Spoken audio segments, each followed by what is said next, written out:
CO साहब की विदाई का जो अनाउंसमेंट है वो कैसे तैयार करते हैं। नमस्कार आदरणीय मुख्य अतिथि महोदय, कर्नल पंकज उदास, कमान अधिकारी महोदय, सम्मानित अधिकारीगण, सरदार साहिबान और बहादुर जवानों, मैं 2 मद्रास रेजिमेंट की ओर से आप सभी का इस गरिमामय अवसर पर हार्दिक स्वागत एवं अभिनंदन करता हूं। जैसा कि आप सभी को विदित है कि आज हम यहाँ अपने आदरणीय मुख्य अतिथि महोदय के विदाई समारोह के अवसर पर एकत्रित हुए हैं। अवसर भावनाओं से भरा हुआ है, एक और गर्व है तो दूसरी ओर अपने मार्गदर्शक अधिकारी से विदा लेने का भाव भी है। सर्वप्रथम मैं कमान अधिकारी महोदय से प्रभावशाली सैन्य जीवन से आप सभी को संक्षेप में अवगत कराना चाहूंगा। साहब अपने छात्र जीवन से ही अत्यंत मेधावी और प्रभावशाली रहे हैं।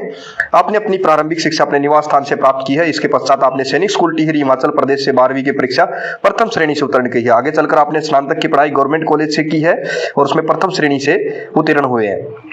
आपने 8 दिसंबर 2002 को भारतीय सेना में एक अधिकारी के रूप में कमीशन प्राप्त किया और देश सेवा का महान दायित्व संभाला। रेजिमेंट में आपने 1 जनवरी 2002 को राइफल कंपनी 2IC का पदभार ग्रहण किया। इसके अतिरिक्त आपने लंबे समय तक एडजुटेंट एसपी कंपनी और राइफल कंपनी कमांडर जैसे महत्वपूर्ण पदों पर भी कार्य किया। इन सभी पदों पर अपनी नेतृत्व क्षमता, कार्यकुशलता और समर्पण से रेजिमेंट को नई ऊंचाइयों तक पहुंचाया। 2IC के पद पर रहते हुए आपने तुंगता क्षेत्र में सफलतापूर्वक प्रदर्शन नेतृत्व प्रदान किया। इसके पश्चात 11 नवंबर 2018 को आपने कमान अधिकारी के रूप में पदभार संभाला। साहब के कुशल मार्गदर्शन में हमारी रेजिमेंट ने गिनासोर जैसी कठिन लोकेशन जहां साल भर बर्फ रहती है और हर समय कैजुअलिटी का खतरा बना रहता है, वहां भी अत्यंत सफलता और सुरक्षित ढंग से अपना कार्य पूरा किया। साहब की निपुणता, कार्यकुशलता और मार्गदर्शन के कारण रेजिमेंट ने हर कार्य में बड़े ही प्रभावशाली ढंग से पूरा किया। आज हमारी रेजिमेंट की पहचान मद्रास रेजिमेंट की सर्वश्रेष्ठ रेजिमेंट के रूप में की जाती है। साहब के कार्यकाल के दौरान रेजिमेंट ने ट्रेनिंग, खेलकूद और अन्य सैन्य गतिविधियों में भी उत्कृष्ट प्रदर्शन किया है।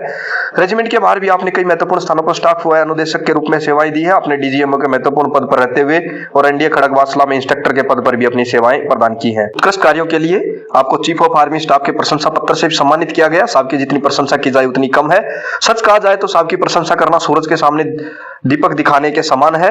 आज के इस अवसर पर हम ईश्वर से प्रार्थना करते हैं कि आप आने वाले समय में साहब और उनका परिवार दिन दुगनी और रात चौगुनी तरक्की करे। साहब नई नई बुलंदियों को स्पर्श करे और सदा प्रगति और समृद्धि के पथ पर अग्रसर रहे।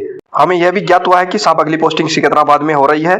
मैं साहब से विनम्र निवेदन करता हूं कि भविष्य में भी समय समय पर हमसे मिलते रहें और अपना अनमोल मार्गदर्शन हमें देते रहें। इन्हीं शब्दों के साथ मैं अपनी वाणी को विराम देता हूं। धन्यवाद।